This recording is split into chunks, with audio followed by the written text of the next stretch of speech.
ఎన్నికల ముందు కాంగ్రెస్ ఇచ్చిన అన్ని హామీలను అమలు చేయాలని బీజేపీ డిమాండ్ చేసింది. వికసిత తెలంగాణ డబుల్ ఇంజన్ సర్కార్ కోసం కార్యకర్తలంతా కష్టపడి పనిచేయాలని రాష్ట్ర బీజేపీ అధ్యక్షులు రామచంద్రారావు పిలుపునిచ్చారు.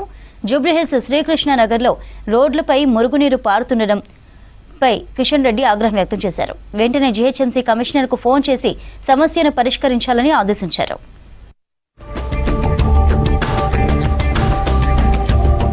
హైదరాబాద్ జూబ్లీహిల్స్ శ్రీకృష్ణ నగర్ బస్తీలో పర్యటించారు కేంద్ర మంత్రి కిషన్ రెడ్డి. బస్తీలో ప్రజలు ఎదుర్కొంటున్న సమస్యలను అడిగి తెలుసుకున్నారు. స్థానిక కమ్యూనిటీ హాల్, ఇండ్ల ముందు పెద్ద ఎత్తున మురుగునీరు పారుతుండటంతో అసహనం వ్యక్తం చేశారు. ఇదే విషయాన్ని కిషన్ రెడ్డి దృష్టికి తీసుకువెళ్లారు స్థానికులు. దీంతో జీహెచ్ఎంసీ కమిషనర్తో ఫోన్లో మాట్లాడి సీరియస్ అయ్యారు కేంద్ర మంత్రి. మీ ఇంటి ముందు ఇలా మురుగునీరు పారుతూ ఉంటే ఒక్క నిమిషమైనా ఉండగలరా అని ప్రశ్నించారు. వారం రోజుల్లో సమస్యను పరిష్కరించాలని ఆదేశించారు.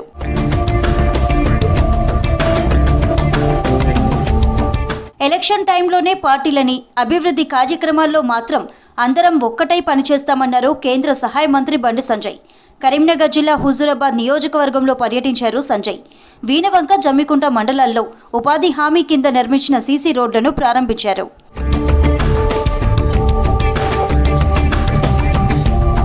వికసిత తెలంగాణ డబుల్ ఇంజన్ సర్కార్ కోసం కార్యకర్తలంతా కష్టపడి పనిచేయాలని రాష్ట్ర బీజేపీ అధ్యక్షులు రామచంద్రారావు పిలుపునిచ్చారు. కార్యకర్తల ఆశీర్వాదంతోనే తాను అధ్యక్ష పదవి చేపట్టానని అన్నారు. రాష్ట్ర ప్రజలు బీజేపీ వైపు చూస్తున్నారని అన్నారు. రాబోయే పంచాయతీ ఎన్నికల్లో వార్డు మెంబర్ నుంచి జిల్లా పరిషత్ చైర్మన్ వరకు అన్ని స్థానాల్లోనూ పోటీ చేస్తామన్నారు. కాంగ్రెస్ ఇచ్చిన హామీలు ఏమయ్యాయని ప్రశ్నించారు.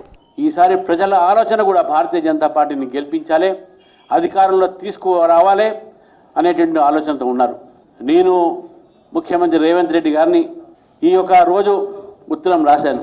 వారు చేసినటువంటి ఒక వాగ్దానాలు, గతంలో ఎన్నికల సమయంలో మేనిఫెస్టో తీసుకొచ్చి ప్రజలను తప్పుదారి పట్టించి ప్రజలకు అనేకమైన వాగ్దానాలు చేసి, రైతులకు వాగ్దానం చేసి, విద్యార్థులకు వాగ్దానం చేసి, 6 గ్యారంటీలు చెప్పి 420 వాగ్దానాలు చేసి ఏం చేసింది ఈరోజు ఈ కాంగ్రెస్ ప్రభుత్వం అని చెప్పేసి నేను ప్రజలు ముందు ఈ యొక్క ప్రభుత్వాన్ని అడుగుతున్నాను. హైదరాబాద్ స్టేట్ పార్టీ ఆఫీస్లో తెలంగాణ బీజేపీ అధ్యక్షుడిగా రామచంద్రారావు బాధ్యతలు స్వీకరించారు. ఆయనను అధ్యక్షుడి స్థానం కుర్చీలో కూర్చోబెట్టారు కిషన్ రెడ్డి. అధ్యక్షుడిగా బాధ్యతలు స్వీకరించిన రామచంద్రారావును అభినందించారు. అంతకుముందు పార్టీ ఆఫీసులోని తన ఛాంబర్లో ప్రత్యేక పూజలు చేశారు రామచంద్రారావు.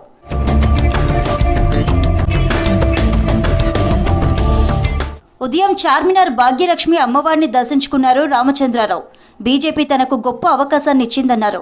అమ్మవారి ఆశీస్సులతో పాటు రాష్ట్ర ప్రజల ఆశీస్సులు తనకు కావాలన్నారు. బీజేపీ అధ్యక్ష బాధ్యతలు స్వీకరించనున్న సందర్భంగా హైదరాబాద్లో ర్యాలీ నిర్వహించారు. తార్నాకలోని రామచంద్రారావు ఇంటి నుంచి అభిమానులు, పార్టీ కార్యకర్తలు ర్యాలీగా వెళ్లారు.